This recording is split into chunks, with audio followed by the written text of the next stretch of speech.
Muito que bem, vamos falar sobre A Inquilina de Wildfell Hall. Oi pessoal, meu nome é Jana Martins e hoje eu quero conversar com vocês sobre A Inquilina de Wildfell Hall, da Anne Brontë. Mas antes de começar então, quero pedir primeiro pra você se inscrever aqui no canal se ainda não for inscrito. Me seguir nas redes sociais que eu vou deixar aqui na tela passando pra vocês. Por lá eu sempre dou updates das minhas leituras. Não esquece de deixar o like aqui no começo do vídeo. E se você sentir interesse de comprar esse livro ou qualquer outro livro na Amazon, tem o link aqui na descrição. Comprando pelo meu link, você me ajuda super. Tudo isso falado, bora lá começar então. Bom, gente, primeiro de tudo, queria dizer que eu tô meio que suando em bicas. Então, se meu cabelo estiver começando a ficar suado, tô com duas luzes enormes aqui. Este é o quarto vídeo que eu estou gravando nesse dia, então relevem. Então vamos conversar sobre a Inquilina de Wildfell Hall. Primeiro eu vou dar uma sinopse pra vocês, sem spoiler, sem nada. E depois quero fazer uma breve discussão com vocês sobre esse livro. Obviamente, vou tentar ao máximo não dar spoilers, mas vou comentar sobre algumas percepções que eu tive sobre o livro, sobre esse livro ao longo da leitura.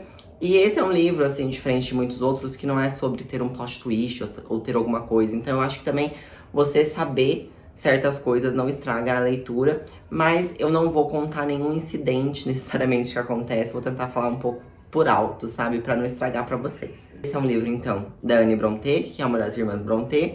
Esse é o primeiro livro que eu li da Anne, e ela era a única irmã que eu não tinha lido nenhum livro. Eu já tinha lido Jane Eyre, né, da Charlotte Brontë, que é um dos meus favoritos da vida, que eu amo, amo, amo, amo. Então, tem até resenha de Jane Eyre aqui no canal. Vou deixar linkado aqui pra vocês. E eu também já tinha lido O Morro dos Ventos Vivantes, da Emily Brontë, que também tem resenha aqui. Vou deixar linkado pra vocês, que eu não gostei. E aí, até já abrindo um parênteses aqui, eu vou reler esse ano O Morro dos Ventos Vivantes. Eu vou ver se realmente eu não gosto desse livro, de nada. Ou se quando eu li naquela época, realmente eu tava com uma expectativa tão grande que fui sabotada, sabe? Então vamos ver quais serão minhas percepções novas. E me dizem nos comentários se vocês querem um novo vídeo, caso eu tenha gostado, caso eu não tenha gostado, comentando. Acho que assim, se eu realmente não gostar, eu acho que não vale eu fazer um vídeo falando de novo que eu não gostei, né? Mas se eu gostar, talvez fazer um vídeo aí, tipo assim, reli Morro dos Ventos Vivantes e olha as minhas novas percepções, né? Alguma coisa nesse sentido, vamos ver. Bom, A Inquilina de Wildfell Hall, ele é um livro todo escrito em cartas. Mas eu não consideraria ele uma narrativa epistolar, porque a gente não tem troca de cartas necessariamente. E aí me corrijam, tá, se eu estiver muito errada sobre a minha percepção de como que é uma narrativa epistolar. A gente vai ter aqui um protagonista que se chama Gilbert, que vai estar contando uma história pro cunhado dele, que é seu melhor amigo também. Só que a gente não tem nenhuma resposta do cunhado, entendeu? E além disso, eu não sinto que o Gilbert, ele conta de uma forma muito... como se eu estivesse contando mesmo, tipo assim, sabe? Resumão da história. Não, basicamente quando ele começa a contar, é quase como se a gente entrasse na narrativa de um romance normal e acompanhasse, entendeu? E aí só tem certos momentos que ele fala, e aí com isso eu termino esse trecho e não sei o quê. Mas de resto a gente acompanha como se fosse um romance completamente normal. Então, como eu já adiantei, esse livro então, ele é o Gilbert contando pro cunhado dele uma história. E o Gilbert começa a contar essa história porque o cunhado dele, meio que se chama Harold, né? Ele meio que ficou chateado porque ele perguntou sobre essa história pra ele, que era uma história ali que envolvia muito mistério e tal, e o Gilbert não quis contar. Então o Gilbert, ele sentiu ali uma leve culpa de tipo assim, ai, ele ficou chateado, então eu vou pegar e vou contar essa história pra ele. E daí ele começa então a mandar as cartas contando a história. E que história é essa? A história que ele vai contar é de uma inquilina que alugou uma propriedade ali que se chama Wildfell Hall. E se tornou um mistério na vizinhança, né? Livrinho de época. Porque ela é uma viúva, jovem, com um filho ali em torno de 6 anos. Eu admito que eu não lembro se na história eles falam a idade exata da criança, mas ele tinha ali entre 6 e 7 anos, sabe? E ela era muito reclusa, né? Então, a princípio, ela não vai na igreja, ela não tá socializando. E aí também, quando, por livre e espontânea pressão social, ela começa a participar dos eventos e etc., ela se torna mais misteriosa ainda. Porque quando as pessoas perguntam coisas da vida dela, ela é muito reservada sobre as informações, né? Essa senhora, então, ela se chama Ellen Graham. E a Ellen, então, vai se tornar essa coisa estranha pra cidade, né? Porque ela é bonita, mas ela é viúva, ela tem um filho pequeno, e ela é reclusa, e ela não quer socializar. Então, é de um, né, pra época, era de uma coisa assim, meu Deus, essa mulher tá muito esquisita, ela tem algum segredo, ela deve ter alguma coisa. E o Gilbert, ele vai acabar se aproximando, então, da Ellen, eles vão acabar trocando informações sobre suas vidas, e vai chegar um momento que a Ellen ela vai entregar pro Gilbert um diário onde ela conta toda a verdade sobre a vida dela. E aí, chegando também nesse ponto da história, a gente para de acompanhar as cartas que o Gilbert ele escrevia, né, pro cunhado, e a gente começa então a acompanhar do ponto de vista da Ellen tudo que ela escreveu nesse diário. Então a gente vai voltar bem lá atrás. Ela ainda era mais jovem e tal. E daí ela vai conhecer uma pessoa e blá blá, né? Que é o marido dela, que ela é viúva. Ela se casar com esse cara e tudo que aconteceu em torno disso. Até ela chegar a esse momento de viúva e estar ali em Wildfell Hall. E aí quando a gente chega no ponto da história que ela tá entregando esses diários pro Gilbert, a gente volta pro ponto de vista do Gilbert, continuando escrevendo as cartas com o desfecho final pro cunhado dele. Então a gente vai ter aí esses dois pontos de vista, né? No começo da história a gente tem o Gilbert, pro meio a gente tem então a Ellen contando tudo que tá acontecendo na vida dela, e depois no final a gente volta pro Gilbert fechando a história, contando os desfechos finais de tudo que aconteceu. Bom, acho que essa é a sinopse do livro, assim, né? A gente vai ter essa mulher misteriosa e o que aconteceu, acho que é isso que eu posso dizer. E aí, entrando mais agora nas minhas percepções, porque eu acho que esse é um livro, assim, que tem tanta coisa pra ser dita, sabe? E tem certas coisas que já tá na sinopse do livro, tá? Então, eu vou comentar aqui, talvez vai aparecer spoiler, mas quando a gente lê a sinopse aqui do livro, né, que não é desse jeito que eu estou contando pra vocês, existem mais informações, né? Mas se eu for comentar uma coisa muito específica que seja spoiler, eu falo pra vocês. Bom, como eu falei, a parte das cartas, ela não é chata. Ela é uma boa narração, justamente por ser essa narração mais fluida. Mas o destaque pra mim fica quando a gente entra no ponto de vista da Ellen. E a Ellen vai contar toda essa história da vida dela mesma, né? Então a gente vai acompanhar quando ela conhece esse marido, quando eles se casam, quando ele vai se mostrar essa pessoa dos vícios, né? E tal. E como que ela se torna essa viúva. E ela vai para Wildfell Hall, onde ela vai acabar conhecendo ali o Gilbert e tudo mais. E eu digo isso muito porque a Ellen, ela é uma personalidade muito envolvente, sabe? Ela é uma personagem que te envolve, ela é uma personagem que ela faz uma narração gostosa e tal. E em contrapartida, eu sinto que o Gilbert, ele é um pouco chato, entende? Homem, né? Então, assim, ele vai ser um cara que é muito... Vou usar essa expressão, muito pick me, entendeu? Ai, nossa, mas ela não queria ficar comigo. Ai, mas olha como que a fulana, eu era interessado na ciclana. Ai, não sei o quê. Porque ele também vai voltar, né? Ele vai começar de um começo ali pra contar a história pro Harold, que é o cunhado dele. Antes da Ellen chegar um pouquinho, até o momento que a Ellen chega e tal, nananã. E eu sinto que às vezes ele era meio chatinho, sabe? Às vezes ele tinha umas atitudes assim, meio que eu ficava, ai, nossa senhora, se liga, sabe? Então... Pra mim, o ponto alto do livro é a narração da Ellen e não necessariamente a do Gilbert. A do Gilbert é mais pra gente entender o começo e o desfecho da história, mas eu acho que o suco, sabe? O suco, o suprassumo está nos diários da Ellen. E aí, pra esse livro, eu dei 4,5 estrelas. Eu gostei bastante, assim, foi um livro que me envolveu do começo ao fim, mas, entretanto e todavia, eu sinto que, assim, o final... Ele poderia ser um pouco diferente, eu diria, sabe? Eu acho que ele acabou virando um final um pouco convencional. Obviamente, a gente pensando na época, e daí eu já vou entrar em pontos super importantes desse livro, mas pensando na época, não é um final convencional, né? Basicamente, Anne Brontë estava aí quase criando coisas. Então, basicamente não, né? Acho que muito provavelmente ela criou muitas coisas em relação a esse livro. Então, assim, eu acho que pra mim, que já estou em 2023, né, e esse livro que foi escrito em 1800, eu já acho um final ok, assim, não acho nada muito grandioso, mas a obra como um todo, ela é incrível. E aí eu queria entrar em alguns pontos com vocês, que são pontos super importantes dessa história e que eu acho que são super relevantes. O primeiro deles é sobre como esse livro, ele é um clássico feminista. Ele é um pioneiro do feminismo, e já te conto por quê. A gente já tem primeiros indícios disso, do feminismo de Anne Brontë, que eu acho que nem Anne Brontë sabia que ela era feminista, entendeu? No prefácio, né? A gente começa aqui com um prefácio, que é um prefácio que foi feito para a segunda edição inglesa, né? Então, quando eles foram fazer a segunda tiragem grande do livro, na edição inglesa, ela refez o prefácio falando algumas coisas.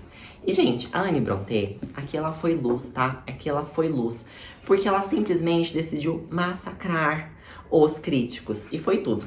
Principalmente porque, vamos lá, recapitulando um pouquinho da história das irmãs Brontë, né? Pra quem não sabe. A Charlotte foi a irmã que ficou viva por mais tempo. E ainda assim, eu acho que ela não chegou nem nos 40 anos, se eu não me engano. E ela viu meio que todos os irmãos morrerem, né? Eles são em 4, né? Então era a Charlotte, a Anne, a Emily e também um irmão homem, que, putz, agora eu não vou lembrar o nome, porque ele não foi um irmão que se destacou muito, sabe? Ele foi um irmão muito perdido, um irmão muito que não tinha grandes encontros, procurando o que ele queria fazer. E dizem que a Anne Brontë se inspirou muito no irmão dela para fazer o marido, né? Que tinha os seus vícios aqui da Ellen. Pelo que eu me lembro, elas tiveram outros irmãos também, né? Só que eles morreram bem cedo, tal, então não foram pessoas que tiveram esse destaque na vida delas, né, nessa fase mesmo da leitura e etc. Não. A Anne Brontë, inclusive, ela foi a irmã que morreu antes da Charlotte. Então, primeiro morreu a Emily. Eu acredito que o irmão morre depois morre a Anne, e aí a Charlotte, ela ainda vive mais um bom tempo. A Anne chegou a publicar um outro livro antes desse daqui, que é o Agnes Grey, ainda não li, quero muito ler. E esse daqui ficou um dos mais famosos da Anne, que foi lançado depois, e pouco tempo depois da publicação aqui desse livro, né? Então ela chegou ainda a fazer esse segundo prefácio e tal, mas pouco tempo depois ela falece. E aí, muito bem, por que eu tô falando tudo isso? Porque sabemos como que a época era muito difícil. E as irmãs Brontë, elas não publicaram os seus devidos primeiros livros, né? Então, Agnes Grey, esse daqui, Jane Eyre, O Morro dos Vivantes, com os seus nomes femininos, né? Elas não publicaram assim, Anne Brontë, fulana de tal, não. Elas publicaram com pseudônimos masculinos. Então, cada uma delas tinha um pseudônimo específico, que agora eu não vou lembrar de cabeça. Mas, por exemplo, o da Anne começava com A, o da Charlotte com C e o da Emily com E, sabe? E aí os críticos, eles massacraram muito a Anne Brontë com os 2 lançamentos dela, né? Então, e aqui ela vai expor um pouco disso, mas principalmente sobre esse lançamento aqui. Aqui os críticos vão falar várias coisas e vão fazer várias especulações sobre: será que ela era uma mulher escrevendo isso? Será que é realmente um homem? Diversas coisas, vão dizer que é um livro muito pesado, que é um livro que só fala de coisa ruim, que não traz nada, sabe? Então, assim, eles vão pegar bem pesado com ela e ela vai trazer alguns pontos super bacanas, de confrontamento mesmo desses críticos que eu gostei muito, sabe? Não cabe propriamente ao autor refutar os argumentos dos críticos e justificar sua obra, mas talvez eu possa fazer aqui algumas observações que teria feito no prefácio da primeira edição se eu tivesse previsto a necessidade de tais preocupações contra interpretações equivocadas daqueles que a leriam com a mente preconceituosa ou que se contentariam em julgar após um olhar de relance. Meu objetivo ao escrever as páginas que se seguem não foi simplesmente divertir o leitor, satisfazer minha própria predileção ou ainda cair nas graças da imprensa e do público. Eu queria contar a verdade, pois a verdade sempre transmite sua própria moral àqueles capazes de recebê-la. Então aqui ela já chapuletou, né? Uma vez que a história de Agnes Grey foi acusada de ser colorido excessivamente, justamente nas partes que foram com cuidado copiadas da vida real, evitando escrupulosamente qualquer exagero, ainda assim, na presente obra, eu já recebi censuras por descrever com um amor mórbido, se não brutal pelo grosseiro. Então aqui eu tô fazendo um super resumo desse prefácio, mas a Anne Brontë, ela basicamente tá falando que os críticos criticaram muito ela de falar sobre o vício, né? Como que o vício faz mal para as pessoas, transforma as pessoas em outras pessoas, e não faz mal só pra si, mas pra todo mundo que tá no seu convívio, né? E hoje em dia, 2023, esse é um assunto super, super atual, se a gente for parar pra pensar, né? Na época, né, lá em 1800, existia um abuso de álcool já, existia também um certo abuso da cocaína, que ainda não era a cocaína do jeito que a gente conhece hoje, mas ela era feita de outras formas e etc. Então, existia esse abuso do vício, existia o vício também das cartas, né, das apostas e todas essas coisas que transformavam as pessoas, faziam as pessoas perderem a vida, a carreira, a família e todas essas coisas.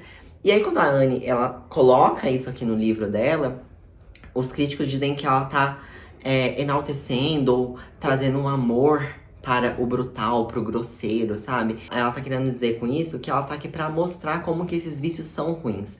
Não vamos fingir e vamos fingir que é tudo paz, quando não existe paz. A gente precisa mostrar pra esses jovens que isso existe, que isso acontece, sabe? Então, ela espera, inclusive, que o leitor ele tenha uma abertura para a moral, né? Pra entender as coisas da vida. Eu achei super importante isso. E aí, ela diz aqui também, né? Mas ao mesmo tempo, se algum leitor honesto extrair mais dor do que prazer de sua leitura e fechar o volume com a impressão desagradável em seu íntimo, humildemente peço seu perdão, pois essa estava longe de ser minha intenção. Tentarei fazer melhor da próxima vez, pois adoro propiciar prazeres inocentes. No entanto, que fique entendido, não limitarei a minha ambição a isso, ou mesmo a produção de uma obra de arte perfeita, gastar assim o tempo e o talento seria para mim um desperdício e um desacaso. Então aqui eu achei também super bacana, e aqui a gente já vê uma coisa, né, propriamente do feminismo dela, né, de tipo assim, eu não vou limitar a minha criatividade, eu não vou limitar a minha ambição do que eu quero escrever, do que eu quero escrever, do que eu quero fazer para crescer e etc, como escritora, a escrever livros que são só bonitos, né, que são assim felizes e finalzinho feliz e olha tudo floreado, etc. Não, isso seria um desperdício da própria criatividade dela, sabe? Então assim, ela foi grandona. E aí, por último, não menos importante, eu acho que essa aqui é uma das melhores. Assim como eu diria, pouco importa se o autor designado é um homem ou uma mulher. Como um ou dois dos meus críticos alegaram ter descoberto, então já estava existindo um burburinho que talvez ela fosse uma mulher escrevendo. Recebo essa suposição, em grande medida, como um elogio ao justo delineamento de meus personagens femininos. E embora eu deva atribuir boa parte da severidade de meus critérios a essa suspeita, não faço nenhum esforço para refutá-la. Na minha cabeça, basta-me que seja um bom livro, qualquer que seja o sexo do autor. Todos os romances são ou deveriam ser escritos para serem lidos por homens e mulheres. E não posso conceber que um homem se permita escrever algo que seja realmente vergonhoso para uma mulher, ou porque uma mulher deveria ser censurada por escrever algo que seria apropriado e cabível em um homem. Então aqui foi pra mim o auge, assim, sabe? Tipo, olha aqui, meu amor, você tá querendo dizer que esse livro aqui é XPTO porque foi uma mulher que escreveu? Não. E se foi uma mulher que escreveu mesmo, eu me limito a dizer que todos os homens e todas as mulheres deveriam poder ler livros e poderiam, sabe? Cara, ela foi grande. E aí, gente, assim, esse vídeo vai ficar um pouco longo, mas eu queria muito entrar no detalhe sobre tudo que eu achei desse livro, porque eu acho que esse livro me trouxe tantas camadas, tantas camadas.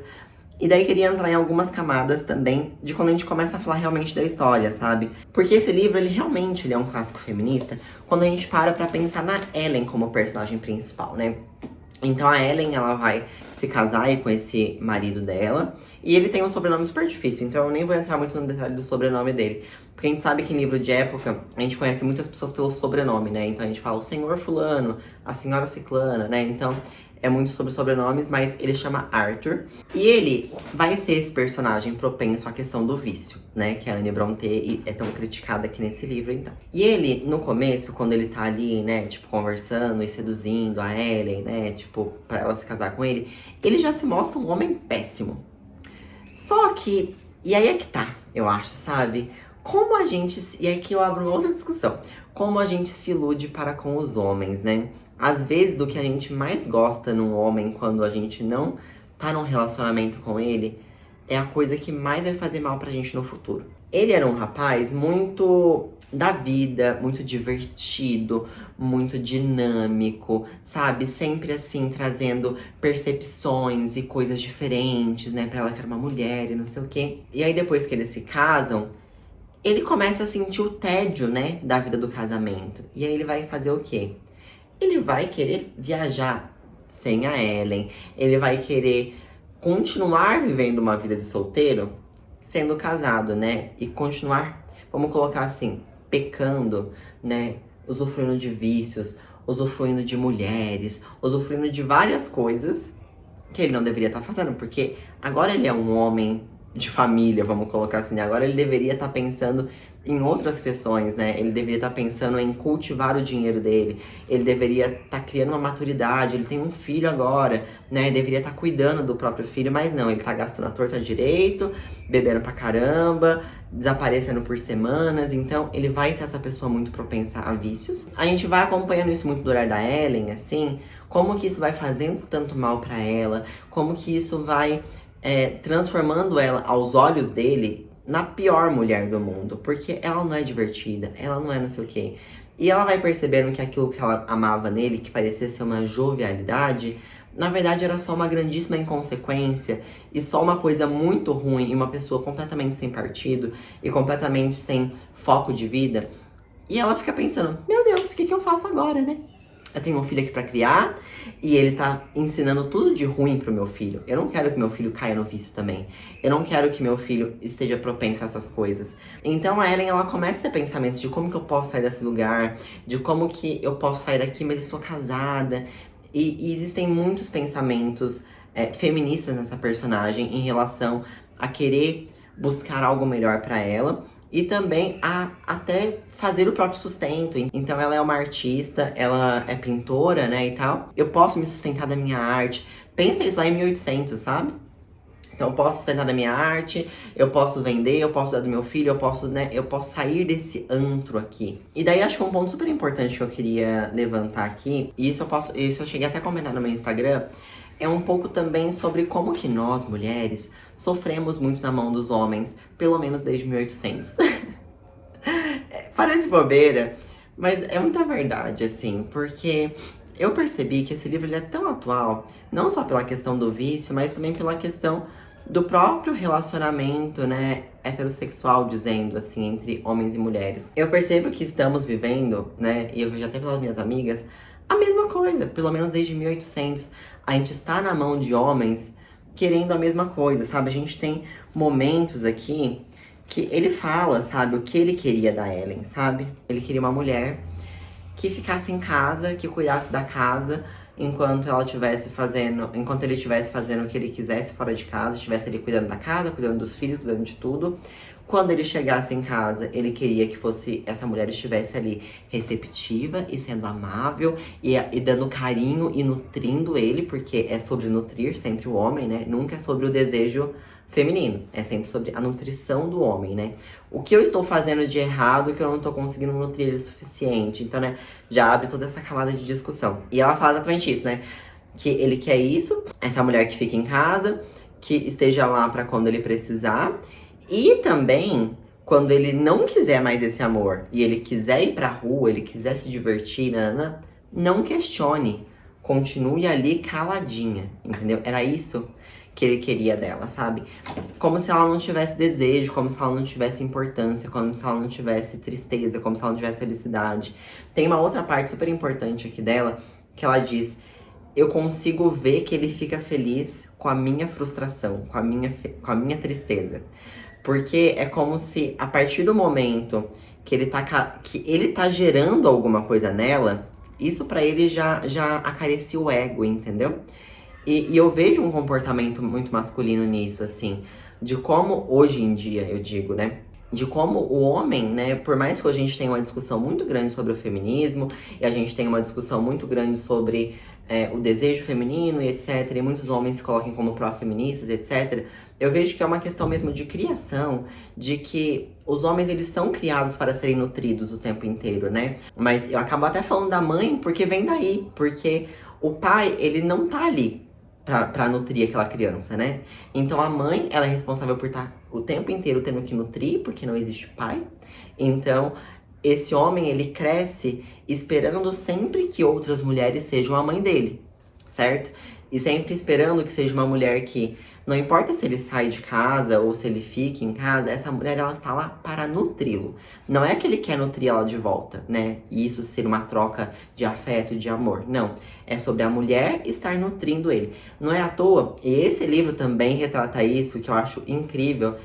Quando a mulher tem um filho, o homem começa a se sentir enciumado daquela criança.